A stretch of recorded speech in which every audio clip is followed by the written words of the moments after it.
സംഘപരിവാർ ഭരണത്തെ, സംഘപരിവാർ ദുഷ്കൃത്യങ്ങളെ അറബിക്കടലിലേക്ക് ഇടണമെന്ന് നമ്മുടെ ഒരു പ്രയോഗമാണ്. അതിനോട് ഞാൻ വിയോജിക്കുകയാണ്. ഇവനെ ഒരു സിനിമയിൽ സലീം കുമാർ പറഞ്ഞ പോലെ ഇവരെ കടലിലേക്ക് ഇട്ടാൽ കടലിൽ വിഷം കലങ്ങും, അതുകൊണ്ട് ഇവരെ കടലിലേക്ക് ഇടരുത്, കരയിൽ വെച്ച് നേരിടണമെന്ന് മാത്രം പറഞ്ഞുകൊണ്ട് കോഴിക്കോട് കടപ്പുറം ഒരിക്കൽ കൂടി ഒരു വലിയ പോരാട്ടത്തിന് സാക്ഷ്യം വഹിക്കുകയാണ്. GIOയുടെ സുഹൃത്തുക്കളെ സംബന്ധിച്ച് വംശീയമായ വഖഫ് ബിൽ വലിച്ചെറിയുക എന്ന മുദ്രാവാക്യം ഉയർത്തിപ്പിടിച്ച് സമരത്തിനു വേണ്ടി ഇവിടെ സന്നിഹിതരായിരിക്കുന്ന പ്രിയപ്പെട്ട സഹോദരിമാർക്ക് എൻ്റെ ഹൃദയാഭിവാദ്യങ്ങൾ. ഒരു സമുദായം സമാനതകളില്ലാത്ത സഹനങ്ങളിലൂടെ കടന്നുപോയ കാഴ്ചയാണ് കഴിഞ്ഞ കുറച്ചു വർഷങ്ങളായി നമ്മൾ കാണുന്നത്. നമുക്കറിയാം, ഇന്ത്യയിലെ മുസ്ലിം ജനസംഖ്യ UP മാത്രം മുസ്ലിം ജനസംഖ്യ എന്ന് പറയുന്നത് ഏതാണ്ട് ഒരു യൂറോപ്യൻ രാജ്യത്തിന്റെ ജനസംഖ്യക്ക് സമാനമാണ്. അത്ര വലിയൊരു ജനസമൂഹത്തെ ഈ രാഷ്ട്ര ശരീരത്തിൽ നിന്ന് പറിച്ചെറിയാനുള്ള വലിയ പരിശ്രമങ്ങൾ നടക്കുകയാണ്. ഇന്ന് ഇന്ത്യയിലെ ഭരണകക്ഷിയിൽ മുസ്ലിം വിഭാഗത്തിലുള്ള ഒരു MP പോലും ഇല്ല എന്ന് പറയുമ്പോൾ അധികാരത്തിൽ നിന്ന് തെരുവുകളിലേക്ക് ഈ സമൂഹം ആട്ടിപ്പായിക്കപ്പെടുകയാണ്. തിരിച്ചു തെരുവുകളിൽ ചെന്നാൽ യോഗി ആദിത്യനാഥിന്റെ ഗവൺമെന്റ് UP പറയുന്നത് നിങ്ങൾ തെരുവുകളിൽ നിസ്കരിക്കാൻ പാടില്ല എന്നാണ്. തെരുവുകളിൽ നിന്ന് വീടുകളിലേക്ക് വന്നാൽ വീടുകൾ ബുൾഡോസ് ചെയ്യുന്ന സാഹചര്യമുണ്ട്. അധികാരത്തിൽ നിന്ന് തെരുവുകളിലേക്കും, തെരുവുകളിൽ നിന്ന് വീടുകളിലേക്കും, വീണ്ടും വീടുകളിൽ നിന്ന് തെരുവുകളിലേക്കും അപകടകരമാംവിധം ആട്ടിപ്പായിക്കുന്ന ഒരു സമുദായത്തിന്റെ ദുസ്ഥിതി. അതിനിടയിൽ ഈ വഖഫ് ബില്ലിനെ സംബന്ധിച്ച്, ഈ സമുദായത്തെ സംബന്ധിച്ച് അങ്ങനെ വലിയ പ്രത്യേകിച്ചുള്ള അപകടാശങ്കകളും ഒന്നുമില്ല എന്നുള്ളതാണ് യാഥാർത്ഥ്യം. കാരണം കഴിഞ്ഞ കുറച്ചു നാളുകളായി ഇതുപോലുള്ള നിരവധിയായ ദുർഘടങ്ങളിലൂടെ സഞ്ചരിച്ചു വരുന്ന ഒരു സമുദായത്തെ സംബന്ധിച്ച് ഇത് അത്രമേൽ ആപൽക്കരമല്ല എന്നുള്ള യാഥാർത്ഥ്യം അതിന്റെ പരിചയം കൊണ്ട് നിലനിൽക്കുകയാണ്. വഖഫ് ബിൽ എന്ന് പറയുന്നത് ഇവിടുത്തെ മുസ്ലിം ജനസാമാന്യത്തെ സംബന്ധിച്ച് അതൊരു കേവലം ഒരു നിയമമല്ല, അതൊരു വംശഹത്യാ പദ്ധതിയാണ് എന്ന് തിരിച്ചറിയുന്ന ആളുകളാണ് ഇവിടെ ഇരിക്കുന്ന ഓരോരുത്തരും. ഇവിടുത്തെ മുസ്ലിം ജനസാമാന്യത്തിന്റെ സ്വത്തുക്കൾ പിടിച്ചെടുത്ത് അവരെ നിരായുധരാക്കുന്ന, അവരെ നിരാലംബരാക്കുന്ന ഒരു നിയമനിർമ്മാണം എന്ന് തിരിച്ചറിഞ്ഞുകൊണ്ട് തന്നെയാണ് അതിനെ പ്രതിരോധിക്കാനുള്ള പരിശ്രമങ്ങളിൽ നമ്മൾ മുന്നോട്ട് പോകുന്നത്. പക്ഷെ ഒരു കാര്യം, ഇവിടെ ഇത്തരമൊരു വഖഫ് ബിൽ ഇവിടെ പാസ്സാകുമ്പോൾ സംഘപരിവാറിന്റെ ആളുകൾ അതിൽ ആഹ്ലാദം പ്രകടിപ്പിക്കുന്നത് നമുക്ക് മനസ്സിലാകും. നസ്രത്തിൽ നിന്ന് നന്മ പ്രതീക്ഷിക്കുന്നില്ല എന്ന് പറയുന്നത് പോലെ സംഘികളിൽ നിന്ന് മാനുഷികമായ, മാനവികമായ ഒരു നന്മയും നമ്മൾ പ്രതീക്ഷിക്കുന്നില്ല. പക്ഷേ നമ്മളോടൊപ്പം നിൽക്കണമെന്ന് ആഗ്രഹിക്കുന്നവർ, ന്യായമായും നമ്മളുടെ കൂടെ ആയിരിക്കേണ്ടവരാണ് എന്ന് നമ്മൾ കരുതുന്ന ചില ആളുകളുടെ ചില ആഹ്ലാദ പ്രകടനങ്ങൾ നമ്മളെ വേദനിപ്പിച്ചു. ഇന്നു ഞാൻ നാളെ നീ എന്ന് പറയുന്ന ക്രിസ്തുവിന്റെ വാചകത്തെ ഇവിടുത്തെ ചില ക്രിസ്തീയ സഭാ നേതൃത്വങ്ങളിൽ ചിലരെങ്കിലും മറക്കുന്നത് നമ്മളെ സംബന്ധിച്ച് ഏറെ സങ്കടകരമാണ്, ദുഃഖകരമാണ്. പക്ഷേ കുറെ ആളുകളെ കുറെ കാലത്തേക്ക്, എല്ലാ കാലത്തേക്കും പറ്റിക്കാം, എല്ലാവരെയും കുറെ കാലത്തേക്കും പറ്റിക്കാം. പക്ഷെ എല്ലാവരെയും എല്ലാ കാലത്തേക്കും പറ്റില്ല എന്നതിന്റെ ഏറ്റവും അവസാനത്തെ ഉദാഹരണമാണ് ഇന്ന് മുനമ്പം ഉൾപ്പെടുന്ന ലത്തീൻ കത്തോലിക്ക അതിരൂപത തന്നെ പറഞ്ഞിരിക്കുന്നു, ഇവിടെ വഖഫിന്റെ പേരിൽ മുനമ്പത്തെ പറ്റിക്കാനുള്ള വലിയ പരിശ്രമം നടക്കുകയാണ് എന്ന്. തീർച്ചയായും മുനമ്പം വന്നപ്പോൾ കേരളത്തിലെ മുസ്ലിം നേതൃത്വം എടുത്ത ഒരു നിലപാടെന്ന് പറയുന്നത് ഒരു മാനുഷികതയുടെ പ്രശ്നമാണ്. ഇവിടുത്തെ കോഴിക്കോട് തന്നെ ഇവിടുത്തെ മുസ്ലിം നേതൃത്വം, അതിൽ ജമാഅത്തെ ഇസ്ലാമി ഉണ്ട്, ഇവിടുത്തെ സുന്നി മതസംഘടനകളുണ്ട്, മുജാഹിദ് സംഘടനകളുണ്ട്. ഏകകണ്ഠമായി എടുത്തൊരു തീരുമാനം എന്ന് പറയുന്നത് അവിടുത്തെ ആളുകൾ ഇറങ്ങിപ്പോകേണ്ട ഒരു സ്ഥിതി ഉണ്ടാകരുത്, സംഘപരിവാറിനെ സംബന്ധിച്ച് മുതലെടുക്കാനുള്ള ഒരു രാഷ്ട്രീയ സന്ദർഭം ഒരുക്കിക്കെടുക്കരുത് എന്നുള്ള നിശ്ചയദാർഢ്യത്തോടു കൂടി ഒരു നിലപാടെടുത്തൊരു സമുദായം. പക്ഷേ അതിനെയൊക്കെ മറികടന്നുകൊണ്ട് ഇവിടത്തെ പ്രശ്നങ്ങൾക്കുള്ള ശാശ്വത പരിഹാരം വഖഫ് ബിൽ അവതരിപ്പിക്കുകയാണ് എന്ന് പറഞ്ഞ് അതിനെ മുസ്ലിങ്ങൾക്കെതിരെയുള്ള ഒരു വലിയ വെറുപ്പ് പ്രചരിപ്പിക്കാനുള്ള അവസരമായി ഇത് ഉപയോഗപ്പെടുത്തുകയാണ്. വഖഫ് ബില്ലിനെ കുറിച്ച് ഞാൻ അതിദീർഘമായി സംസാരിക്കുന്നില്ല. നമ്മൾ നിരന്തരമായി അതിനെക്കുറിച്ച് സംസാരിച്ചു കൊണ്ടിരിക്കുകയാണ്.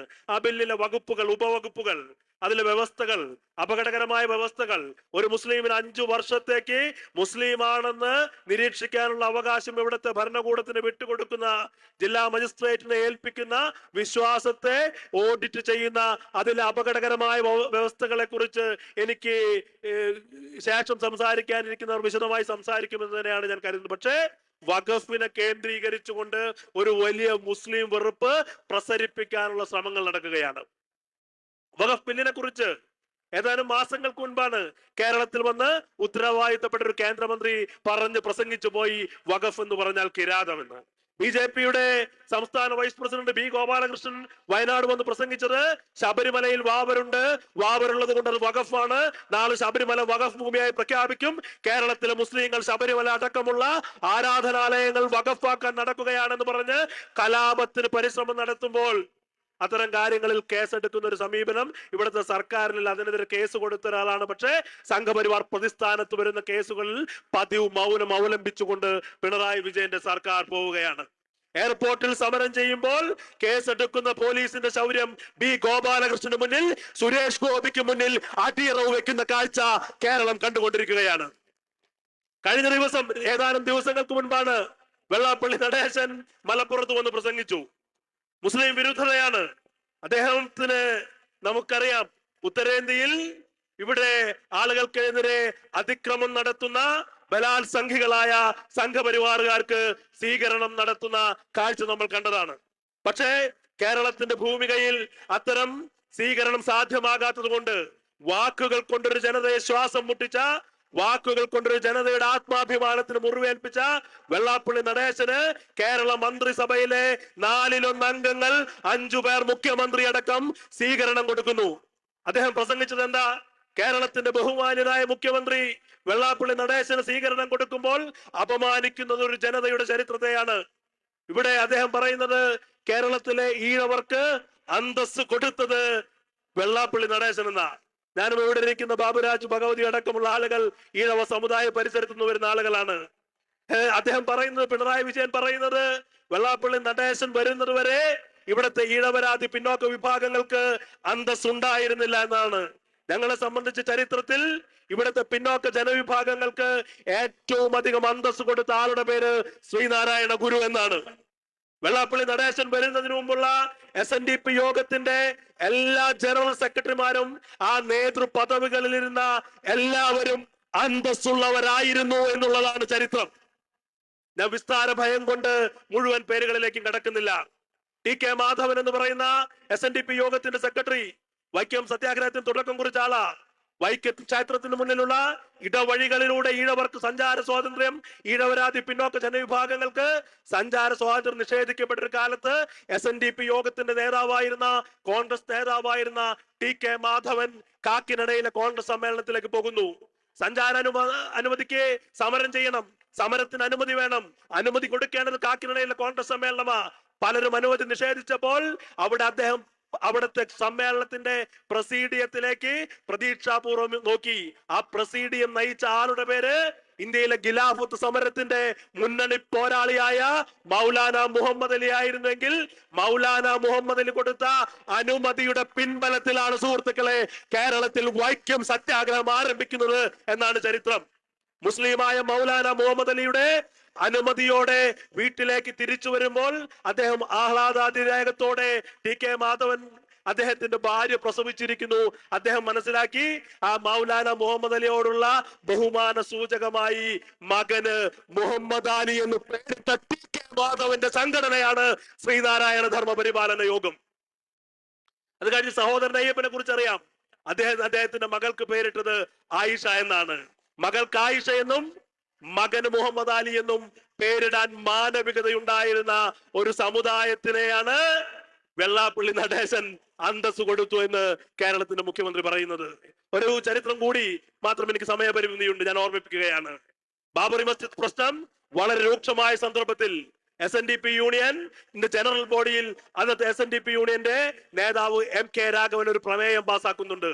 ഇന്ത്യയിൽ ആദ്യമായി ഒരു ജാതി സംഘടന, ഒരു സമുദായ സംഘടന പാസാക്കിയ അത്തരത്തിലുള്ള പ്രമേയത്തിൽ പറയുന്നത്, ഈ പ്രശ്നത്തിൽ, ബാബറി മസ്ജിദ് പ്രശ്നത്തിൽ ഞങ്ങൾ ഞങ്ങളുടെ മുസ്ലിം സഹോദരന്മാരോടൊപ്പമാണ്. നിങ്ങൾ പറയുന്ന ശ്രീരാമൻ ഞങ്ങൾക്ക് ആരാധ്യനല്ല എന്ന് പറഞ്ഞ MK രാഘവന്റെ SNDP ആ ചരിത്രത്തെയൊക്കെ റദ്ദ് ചെയ്തുകൊണ്ട് ശ്രീനാരായണ ഗുരുവിന്റെ, TK മാധവന്റെ, സഹോദരൻ അയ്യപ്പന്റെ, MK രാഘവന്റെ ചരിത്രത്തെ മുഴുവൻ റദ്ദ് ചെയ്തുകൊണ്ട് ഇവിടെ പിണറായി വിജയൻ ഈഴവർക്ക് അന്തസ് കൊടുക്കുന്നത് വെള്ളാപ്പള്ളി നടേശനാണെന്ന് പറയുമ്പോൾ ബഹുമാനപ്പെട്ട മുഖ്യമന്ത്രിയോട് നിങ്ങൾക്ക് അന്തസ് വേണമെന്ന് മാത്രമാണ് ഞങ്ങൾക്ക് പറയാനുള്ളത്. ഇവിടെ വലിയൊരു വെറുപ്പിന്റെ ഒരു പരിസരം സൃഷ്ടിക്കപ്പെടുകയാണ്. ഇത് വിശ്വാസത്തിന്റെ പ്രശ്നമാണ്. വഖഫ് എന്ന് പറയുന്നത്, ഞാൻ KPCCയുടെ മീഡിയ പാനലിസ്റ്റ് എന്ന നിലയിൽ സംസാരിക്കുമ്പോൾ പലപ്പോഴും പല യോഗങ്ങളിലേക്കും വരുമ്പോൾ വ്യക്തിപരമായ നിലപാടെടുത്ത ഒരാളാണ്. പക്ഷേ ഞങ്ങളുടെ സംഘടന ഒരു അർത്ഥശങ്കയ്ക്ക് ഇടയില്ലാത്ത വിധം വളരെ കൃത്യമായി ഇന്ത്യൻ പാർലമെന്റ് തൊട്ട് ഇന്ത്യയിലെ എല്ലാ തെരുവുകളിലും വഖഫ് ബില്ലിനെതിരെയാണെന്നുള്ള രാഷ്ട്രീയമായ നിലപാട് പ്രഖ്യാപിച്ചിരിക്കുന്നു. AICCയുടെ ജനറൽ സെക്രട്ടറി, പയ്യന്നൂർക്കാരനായ കേരളത്തിന്റെ നേതാവായി കേന്ദ്രത്തിലേക്ക് വന്ന KC വേണുഗോപാൽ പറഞ്ഞിരിക്കുന്നു, ഞാനൊരു വിശ്വാസിയാണ്. ശബരിമലയിൽ പോകുന്ന ആളാ, ഗുരുവായൂർ അമ്പലത്തിൽ പോകുന്ന ആളാ. ഗുരുവായൂർ ദേവസ്വം ബോർഡിൽ എങ്ങനെയാണ് ഒരു അഹിന്ദു മെമ്പർ ആകുന്നത്, അതുപോലെ അനീതിയാണ് വഖഫ് ബോർഡിനകത്ത് ഒരു അമുസ്ലിം മെമ്പറെ നിർണയിക്കാനുള്ള നീക്കമെന്ന് വളരെ പരസ്യമായി പറയുമ്പോൾ അത് മുസ്ലിം പ്രീണനം എന്ന് പറയുന്ന ആളുകളുണ്ടെങ്കിൽ അവരോട് ഞങ്ങൾക്ക് ആവർത്തിച്ചു പറയാനുള്ളത്, ഇത് മുസ്ലിം പ്രീണനമാണെങ്കിൽ ഈ പ്രീണനം ഞങ്ങൾക്ക് പറഞ്ഞ് പഠിപ്പിച്ചു തന്ന ആളുടെ പേര് ഗാന്ധി എന്നാണ്. ഈ പ്രീണനം ഞങ്ങൾ തുടരുമെന്നാണ്. ഗാന്ധിയെ RSS കൊന്നത് നാഥുറാം വിനായക് ഗോഡ്സയിലൂടെ. RSS നിന്ദ്യകർമ്മം നിർവഹിക്കുമ്പോൾ അതിനവരെ പ്രേരിപ്പിച്ചത് നമുക്കറിയാം. സ്വാതന്ത്ര്യാനന്തര ഇന്ത്യയിൽ മുസ്ലിം സ്വത്തിന് കാവൽ നിന്നതിന്റെ പേരിൽ നാഥുറാം വിനായക് ഗോഡ്സയിലൂടെ ഗാന്ധിയെ കൊന്ന RSS അതിന്റെ 100 വർഷങ്ങളുടെ ചരിത്രം പൂർത്തിയാകുമ്പോൾ ഒരു വലിയ വംശീയമായ ഹത്യക്ക് നേതൃത്വം നൽകുകയാണ്. RSS പറയുന്നത്, RSS അതിന്റെ 100 വർഷത്തോടുകൂടി അതിന്റെ അജണ്ടകൾ പൂർത്തീകരിക്കുമ്പോൾ 100 അല്ല 1000 വർഷം കഴിഞ്ഞാലും ഇവിടുത്തെ ഈ ജനവിഭാഗത്തെ കീഴടക്കാൻ നിങ്ങൾക്ക് കഴിയില്ല എന്നതിന്റെ ഉദാഹരണം നിങ്ങൾ മനസ്സിലാക്കേണ്ടത്, നിങ്ങൾ പഠിക്കേണ്ടത് അറബ് ലോകത്തെ പാലസ്തീനിലേക്ക് നോക്കിയാണെന്ന് RSSകാരനെ ഓർമ്മിപ്പിക്കാൻ ഞാൻ ആഗ്രഹിക്കുകയാണ്. ഒരു കാര്യം മാത്രം, ഇത് എല്ലാ ന്യൂനപക്ഷങ്ങളെയും ബാധിക്കുന്ന ഒന്നാണ് എന്നതിലേക്ക്, അതിന്റെ വിശദാംശങ്ങളിലേക്ക് പോകേണ്ടതില്ല. ഓർഗനൈസറിൽ വന്ന ലേഖനം, അതിനെക്കുറിച്ച് ഇവിടെ സംസാരിക്കപ്പെട്ട് കഴിഞ്ഞു. ചർച്ച് ബില്ലിനെ കുറിച്ച് ഇവിടെ സംസാരിക്കപ്പെട്ട് കഴിഞ്ഞു. നമ്മളിൽ പലരും ചർച്ച ചെയ്യാത്ത ഒരു കാര്യമുണ്ട്. ഇന്ത്യ ലോകത്തിന് സംഭാവന ചെയ്ത ഏറ്റവും വലിയ മഹാത്മാവ്, ശ്രീബുദ്ധന്റെ ജന്മസ്ഥലമായ ബോധിഗയയിലെ ബുദ്ധവിഹാരം കീഴടക്കാനുള്ള വലിയ പരിശ്രമങ്ങളുമായി ഇവിടെ ഹിന്ദുത്വ ശക്തികൾ മുന്നോട്ട് വരികയാണ്. അവിടെ ബുദ്ധ ഭിക്ഷുക്കൾ സമരം ആരംഭിച്ചിരിക്കുകയാണ്. കഴിഞ്ഞ ദിവസം തിരുവനന്തപുരത്ത് വച്ച ഒരു പരിപാടിയിൽ സംബന്ധിക്കേണ്ടിയിരുന്ന ഒരാളായിരുന്നു ഞാൻ. എനിക്ക് കഴിഞ്ഞില്ല. പക്ഷേ ഇവിടെ ഏറ്റവും വഖഫ് ബില്ലുമായി നമ്മൾ ചേർത്ത് വെക്കേണ്ട ഒന്നുണ്ട്. 1949 ബുദ്ധ ബോധിഗയ ആക്ട്, ടെമ്പിൾ ആക്ട് എന്നാണ് പറയുന്നത്. ആ ടെമ്പിൾ ആക്ടിൽ പറയുന്നത് ബുദ്ധമതത്തിൽ പെടാത്ത കുറച്ചു പേരെ നോമിനേറ്റ് ചെയ്യാനുള്ള അവകാശം അതിലേക്ക് കൊടുക്കുകയും അതിന്റെ ഭാഗമായി ആ ബുദ്ധവിഹാരത്തിലേക്ക് കടന്ന് കയറാനുള്ള അവസരം അവർക്ക് കിട്ടുകയും അതിനുശേഷം പടിപടിയായി ബുദ്ധവിഹാരത്തിനുള്ളിലേക്ക് ഹിന്ദു വിഗ്രഹങ്ങൾ കടത്തപ്പെടുകയും അതിനുശേഷം ഹിന്ദു ആചാരങ്ങൾ അവിടെ അനുഷ്ഠിക്കപ്പെടുകയും പതുക്കെ പതുക്കെ ശ്രീബുദ്ധൻ ജയിച്ച ബോധഗയ ബുദ്ധവിഹാരം ഒരു ഹിന്ദു ക്ഷേത്രമായി പരിവർത്തനപ്പെടുകയുമാണ് ചെയ്യുന്നത്. വഖഫ് ബോർഡിനകത്ത് അമുസ്ലിം അംഗങ്ങളെ ഉൾപ്പെടുത്തുമ്പോൾ നമ്മുടെ മുന്നിലുള്ള അനുഭവം, നമ്മുടെ മുന്നിലുള്ള പാഠം അതാണ്. ഇന്ത്യയിൽ ന്യൂനപക്ഷങ്ങൾക്ക് നേരെ, അത് ബുദ്ധമതമാകട്ടെ, സിഖ് ഗുരുദ്വാരകളാകട്ടെ, ക്രിസ്ത്യൻ പള്ളികളാകട്ടെ, മുസ്ലിം പള്ളികളാകട്ടെ, അതിന് സംഘപരിവാറിനെ സംബന്ധിച്ച് ഒരു സമവാക്യം മാത്രമാണ്: കീഴടക്കുക, കീഴടക്കുക, കീഴടക്കുക. നമ്മുടെ മുന്നിലുമുള്ളത് ഒരേ ഒരു കാര്യം മാത്രമാണ്: പ്രതിരോധിക്കുക, പ്രതിരോധിക്കുക, പ്രതിരോധിക്കുക. ഞാൻ സമയത്തിന്റെ പരിമിതിയുണ്ട്, പ്രാർത്ഥനയുടെ നിസ്കാരത്തിന്റെ സമയം അടുത്തുകൊണ്ടിരിക്കുന്നു എന്ന് എനിക്കറിയാം. എനിക്കും പെട്ടെന്ന് പോകേണ്ടതുണ്ട്.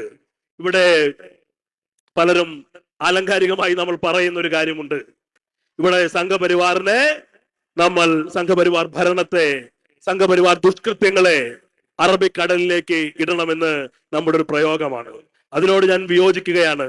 ഇവനെ ഒരു സിനിമയിൽ സലീം കുമാർ പറഞ്ഞ പോലെ ഇവരെ കടലിലേക്ക് ഇട്ടാൽ കടലിൽ വിഷം കലങ്ങും, അതുകൊണ്ട് ഇവരെ കടലിലേക്ക് ഇടരുത്, കരയിൽ വെച്ച് നേരിടണമെന്ന് മാത്രം പറഞ്ഞുകൊണ്ട് ഞാൻ നിർത്തുകയാണ്. നിങ്ങൾക്ക് എന്റെ അഭിവാദനങ്ങൾ.